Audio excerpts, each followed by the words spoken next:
দুটি ছবি আপনাদের দেখাবো। একদিকে হঠাৎ ঝড়ে দক্ষিণ ২৪ পরগনার সোনারপুরের একাংশ লণ্ডভণ্ড, অন্যদিকে নারায়ণপুরে বাজ পড়ে দুজনের মৃত্যু, ৩ জন আহত। দুটি ছবি আপনাদের দেখাচ্ছি। হঠাৎ করে আজ ঝড় আসে, সোনারপুরের একাংশ লণ্ডভণ্ড হয়ে যায় এই ঝড়ে।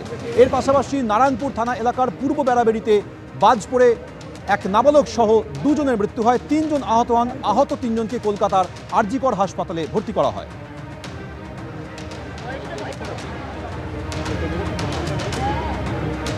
হঠাৎ ১ মিনিটের ঝড়, লণ্ডভণ্ড সোনারপুরের একাংশ, আর অন্যদিকে নারায়ণপুর থানা এলাকায় বাজ পড়ে দুজনের মৃত্যু, ৩ জন আহত। আহতরা ভর্তি আরজিকর হাসপাতালে।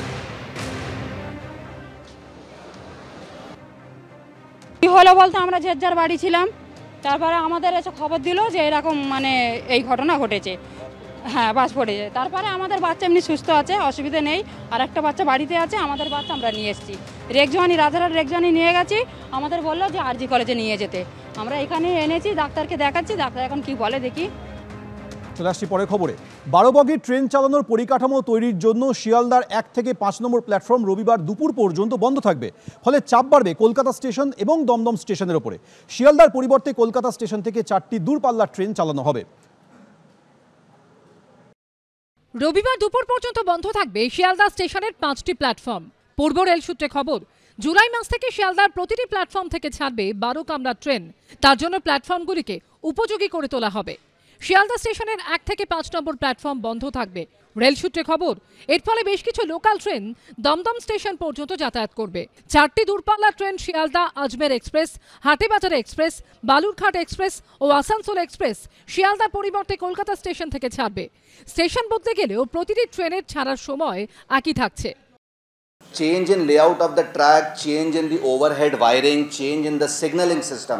That is phase 2 work that we are proposing from 7th of odd hours of 7 to 9th 1400 hours.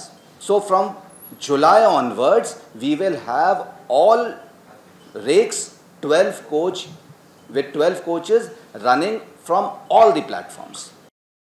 Rail সূত্রে খবর, শিয়ালদা স্টেশনের বাকি 16টি প্ল্যাটফর্মে ট্রেন চলাচল স্বাভাবিক থাকবে। যাত্রীদের অসুবিধার কথা মাথায় রেখে এই সময় দমদম থেকে কলকাতা পর্যন্ত অতিরিক্ত বাস চালাতে রাজ্যকে অনুরোধ জানিয়েছে রেল কর্তৃপক্ষ। অরিত্রিক ভট্টাচার্য ও হিন্দলদের রিপোর্ট, এবিপি আনন্দ, কলকাতা। ইন্ডিয়া জোটের মধ্যে কি এবার সমান্তরাল সমীকরণ?